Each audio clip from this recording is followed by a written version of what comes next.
स्वागत है आपका स्टॉइक लीजन पे। आज मैं आपको बताऊंगा कि निफ्टी अगले हफ्ते क्या कर सकती है 11 से 15 मई तक। मैंने पिछला हफ्ते बताया था कि निफ्टी में क्या हुआ था। मार्केट यहां तक गई।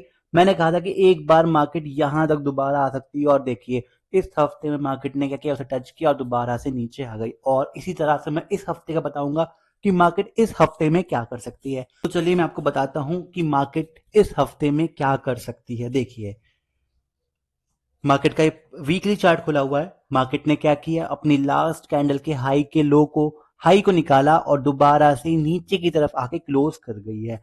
अब अब मार्केट कहां जा सकती है वो देखिए। मार्केट में नीचे की तरफ क्या बना हुआ है, यहाँ पर आप क्लियरली देख सकते हैं। यहाँ पर एक बना हुआ है, हमारा गैप इम्बैलेंस बना हुआ है। देखिएगा, ये हमारा गैप इम्बैलेंस है। और मार्केट कल हो सकता है कि इस गैप इम्बैलेंस को टैप करने के लिए आए, मतलब इस हफ्ते में गैप इम्बैलेंस को टैप करने के लिए एक बार मार्केट यहाँ पर आ सकती है। अब मार्केट में यहाँ पे दो पॉसिबिलिटीज बनती हैं। क्या क्या?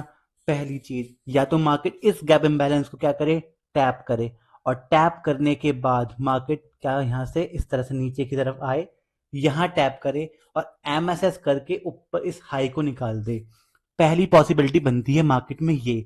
अब आते हैं दूसरी पॉसिबिलिटी की तरफ कि मार्केट क्या करे, मार्केट ऊपर कहीं जाए। मार्केट ऊपर किसी गैप इम्बैलेंस पर जाए, जो जो हमारा डेली चार्ट पर होगा वहां पर जाए। और वहां पर जाकर क्या करे, नीचे की तरफ एमएसएस करे और नीचे की तरफ आकर इस टारगेट को लेने के लिए आया। और मैंने आपसे कह भी रखा है कि मार्केट में ये वाला टारगेट अभी भी होना पेंडिंग है। मार्केट ने अपने उस टारगेट को तो कर दिया, लेकिन इस टारगेट को अब तक भी ले नहीं पाया है, ये वाला जो टारगेट है मार्केट का। तो देखते हैं डेली चार्ट, समझते हैं मार्केट कहाँ पे जाने के ज्यादा चांस हैं। तो चलिए मैं आपको डेली चार्ट लेके चलता हूँ इसके लिए। ये हम आगे हमारा डेली चार्ट। देखिए, मैंने कहा था मार्केट एक बार अपने इस टारगेट को लेने के लिए आएगा, और मार्केट लेने के लिए आया है। ये रहा, देखिए मार्केट ने यहाँ पे क्या किया, इस टारगेट को लिया और ऊपर की तरफ निकल गया। और यहाँ पर जाकर जो अपनी लास्ट अपना ऑर्डर ब्लॉक था वहां टैप करके मार्केट दोबारा से नीचे आने के लिए तैयार हो रहा है। अब मार्केट में कल क्या होता है 11 मई के लिए, देखिए अब यहाँ पे ऊपर भी और नीचे भी दोनों ही तरफ क्या बने हुए हैं, गैप इम्बैलेंस बने हुए हैं। जब भी मार्केट इस कंडीशन में होता है तो थोड़ा सा नेक्स्ट मूव को पहचानना थोड़ा मुश्किल होता है। लेकिन आप समझिए, मार्केट में हम कैसे रिएक्ट करेंगे, जैसे मार्केट रिएक्ट करेगा हमें बिल्कुल सेम टू सेम वैसे ही रिएक्ट करना है। अगर मार्केट ऊपर जाके एमएसएस करे तो हमें बाइंग की तरफ जाना है, नीचे आके एमएसएस करे तो हमें सेलिंग की तरफ जाना है। दोनों कैटेगरी में हमें मार्केट के हिसाब से काम करना है, अपने हिसाब से कोई काम नहीं करना है इस टाइम पर। तो देखिए मार्केट में यहां पर भी क्या बना हुआ है, एक गैप इम्बैलेंस बना हुआ है। देखिए ये रहा एक गैप इम्बैलेंस, ये रहा मार्केट में।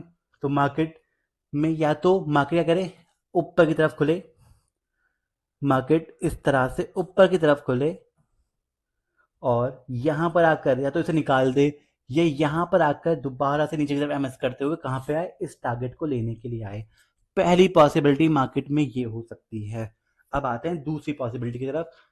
अब देखिए दूसरी पॉसिबिलिटी क्या है, मार्केट में यहां पर भी क्या बना हुआ है, एक गैप इम्बैलेंस बना हुआ है। ये रहा, जो थोड़ा सा टैप हो गया है, जो जितना टैप हो गया हम उतना छोड़ देंगे, और जो टैप नहीं हुआ है उसे हम लेंगे। अब ये दूसरा गैप इम्बैलेंस है जो मार्केट में बना हुआ है साफ। देखिए ये, तो मार्केट इसी गैप इम्बैलेंस को दोबारा से टैप करे, यहाँ पर जैसे ऊपर से आया ऐसे आए, और यहाँ पर अगेन एमएसएस करके दोबारा से ऊपर इस हाई को निकालने के लिए जाए।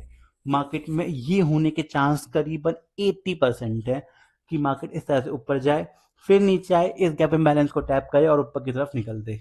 ये होने के चांस 80% है। अब आते हैं मार्केट में 20% होने के चांस क्या है, कि मार्केट क्या करे, अपने इस क्या करे, अपने इस गैप इम्बैलेंस को टैप ना ही करे, मतलब कि वो डायरेक्ट यहाँ पर ऊपर जाने की जगह दोबारा से पूरा नीचे की तरफ जाए और इसे जाकर कर दे इस नेक्स्ट वीक में। ये होने के चांस हैं 20%, और ऊपर जाने के चांस है 80%। अब देखते हैं मार्केट में क्या होता है, वो हमें कल से पता चलेगा और नेक्स्ट वीक तक। ये मेरी प्रिडिक्शन है पूरे हफ्ते के लिए। या तो हमें ये टारगेट मिलेगा या फिर हमें ये टारगेट मिलेगा, दोनों में से एक टारगेट मिलेंगे। अब जो भी होगा वो हम उस हिसाब से रिएक्ट करेंगे। हमें हमेशा मार्केट के हिसाब से ट्रेड लेना है, अपने हिसाब से नहीं कि हमने सोचा कि हम बाइंग की तरफ जाएंगे तो बाइंग ही करेंगे, नहीं। मार्केट अगर नीचे की तरफ जा रही है और एमएसएस करती हुई जा रही है तो हम फिर उसमें सेलिंग की तरफ जाएंगे। अगर ऊपर की तरफ जा रही है, एमएसएस करती हुई जा रही है, तो हम उसमें फिर बाइंग की तरफ जाएंगे। ये इतना क्लियर पॉइंट ऑफ व्यू हमारा होना चाहिए। अगर आपको वीडियो पसंद आ रही है, लाइक करिए, कमेंट करके बताइए वीडियो कैसी लगी। और अगर आप ऐसी वीडियो चाहते हैं तो सब्सक्राइब करिए मेरे चैनल को। और अगर आप ये सब चीज़ सीखना चाहते हैं कि मैं पहले ही पूरे हफ्ते के बारे में कैसे पहचान लेता हूँ, तो मैंने एक बिगिनर फ्रेंडली कोर्स बनाया है, लिंक डिस्क्रिप्शन में। और एक और चीज़, शुरुआत के 100 कस्टमर के लिए, 100 ट्रेडर के लिए बिल्कुल फ्री कोर्स है। जाइए, एनरोल करिए और देखिए। मिलते हैं कल अगली वीडियो के साथ।